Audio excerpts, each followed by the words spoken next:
gimana dari sudut pandang kejujuran. Nah, kalau dari sudut pandang kejujurannya, menurut saya semua manusia itu tidak ada yang jujur 100%, teman-teman. Jadi ini tidak bisa. Tapi kalau saya sebagai analis ya teman-teman ya, saya meramalkan ya, dari segala faktor ya. Saya ini menilai ya, saya ini bukan menilai KDM-nya, tapi saya menilai perbuatannya dan efek perbuatannya, actionnya, dari semua actionnya dan dari semua aspeknya ya, dari semua aspek, termasuk investor dalam perpolitikan ya, bisa dipastikan ya, setelah saya analisa bisa dipastikan kalau KDM itu pasti menjadi presiden Indonesia, gimana pun caranya itu pasti ya. Jadi ramalan saya ini lebih cepat. Kita tinggal buktiin ya gak? Bener gak ramalan saya? Nah kalau terbukti ya berarti kan terbukti saya sebagai analis ranking 1 di Indonesia bisa meramal jauh ke depan, bener gak? Tanpa diramal pun saya sendiri sudah bisa memperkirakan dan bisa memprediksi Kang Deddy Mulyadi akan menjadi presiden berikutnya. Sore hari ini saya dapat DM dari orang tua siswa SMKN 13 Bandung. Bunyinya gini, Bapak tolong disidak Pak ke SMKN 13 di Bandung, masih ada sumbangan. Kalau sumbangan ditentukan berarti pungutan. Senilai 5,5 juta itu harus dicicil setiap ambil kartu ujian. Sampai kelas 12 harus sudah lunas. Ini komite yang meminta, komite sekolah. Ini kenapa komite sekolah tidak ditindak ya oleh gubernur ya? Padahal komite sekolah itu selalu yang membuat pungutan-pungutan yang memberatkan kepada rakyat. Tolong Pak Disdik ya, PLT, PLH, Kadisdik Provinsi Jawa Barat, tolong dicek SMKN Negeri SMKN 13 Kota Bandung. Kelas 11 dipungut 5,5 juta rupiah per siswa di seluruh jurusan. Tolong disikapi. Hatur nuhun. Perbedaan orang pintar dan orang cerdas dari segi kepemimpinan. Ya, orang pintar itu biasanya disukai sama dosen, guru, dan sebagainya. Nilai akademisnya tinggi. Sementara orang cerdas itu pandai menyusun rencana, taktik, strategi. Kalau di dalam kepemimpinan biasanya terlihat dari kebijakannya, gitu. Mana kebijakan yang berdasarkan buku atau out of the book? Of the book ini yang dinantikan sama masyarakat. Apa? Karena gerakannya taktis, ya. Nggak terikat dengan aturan. Kenapa nggak terikat dengan aturan? Aturan itu bahasa politisnya adalah kebijakan.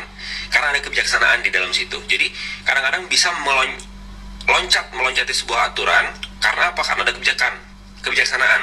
Contoh, ada warga yang harus dibantu. Ya, nggak perlu melalui rapat pleno 1, 2, 3 langsung bantu. Nah, itu namanya kebijakan dari kebijaksanaan. Nah, ini ada dipimpin siapa?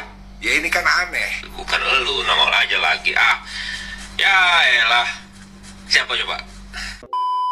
Ini dia tugas anggota DPR. Gue sorotin salah satunya aja, menyerap aspirasi rakyat. Masalahnya, banyak rakyat merasa aspirasinya tidak terserap dengan baik. Ya ini kan aneh. Banyak kebijakan pro rakyat terkendala sama DPR lagi. Akibatnya rakyat merasa tidak terwakilkan oleh DPR. DPR hanya takut sama partai. Padahal bosnya rakyat. Loh kok rakyat? Kan yang gaji rakyat. Takut sama abahnya, ayo. Yang pertama VT dari Bapak Ono Surono. Jadi ada dari pihak siswa salah satu sekolah, DM-nya itu ke Bapak Ono Surono, bukan ke Kang Deddy Mulyadi. Tapi kenapa ada statement dari Bapak Ono Surono meminta tolong kepada gubernur katanya untuk mengurus hal ini? Lah, Bapak kan wakil rakyat, untuk menyerap aspirasi dari rakyat kemudian mengeksekusi, atau bisa juga kita katakan mencari solusi. Kenapa dikit-dikit gubernur Jawa Barat? Kenapa dikit-dikit gubernur Jawa Barat?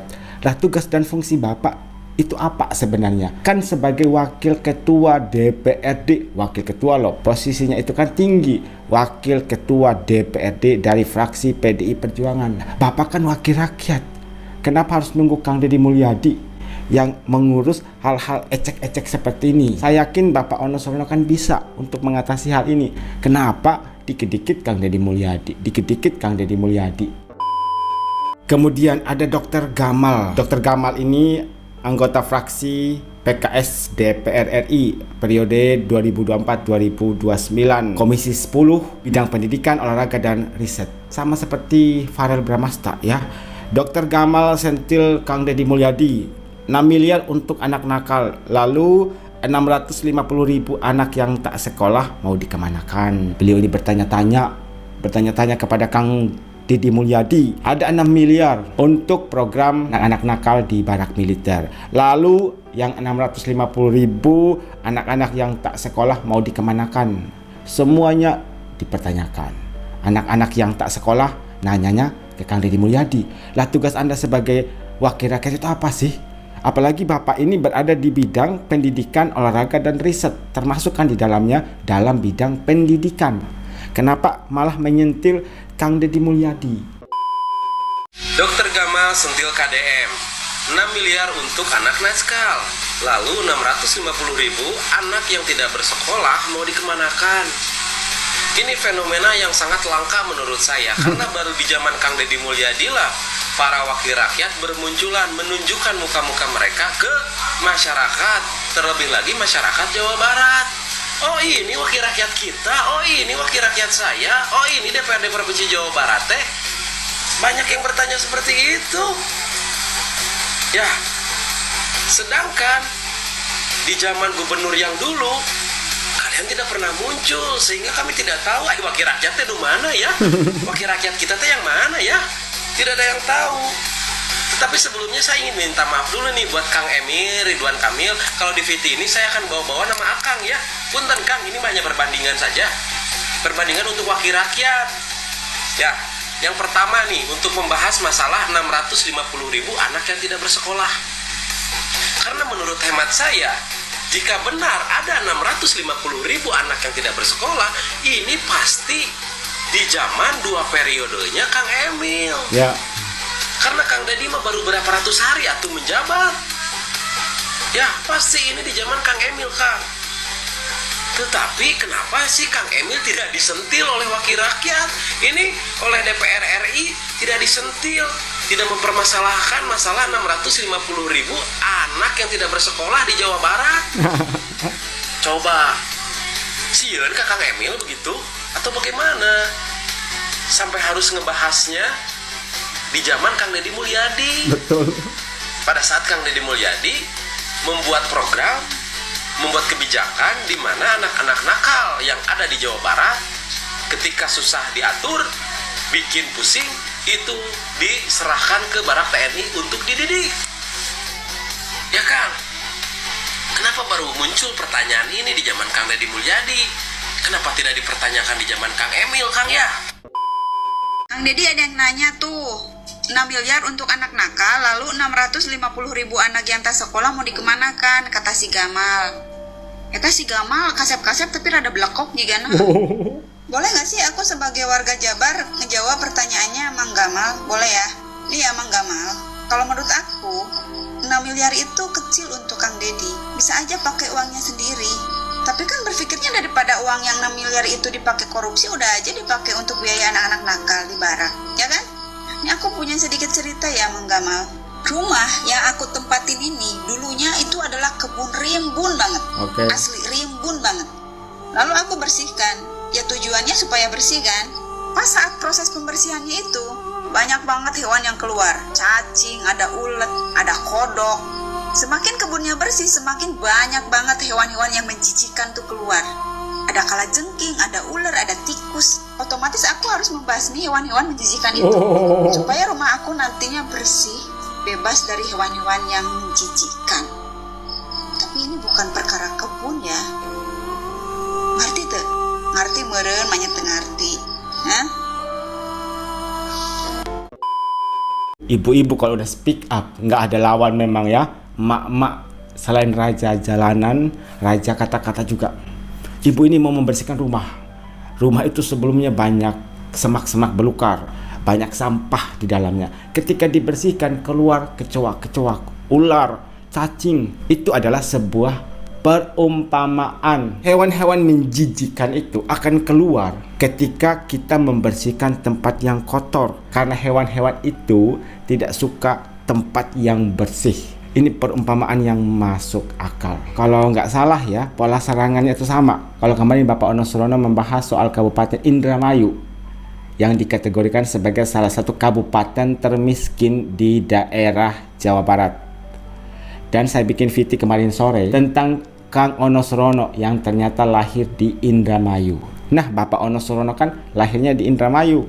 Kenapa Bapak tidak berbuat sesuatu untuk membuat Kabupaten Indramayu tidak lagi menjadi kabupaten termiskin di daerah Jawa Barat? Kemudian, mantan bupati sebelumnya di bawah naungan fraksi PDI Perjuangan.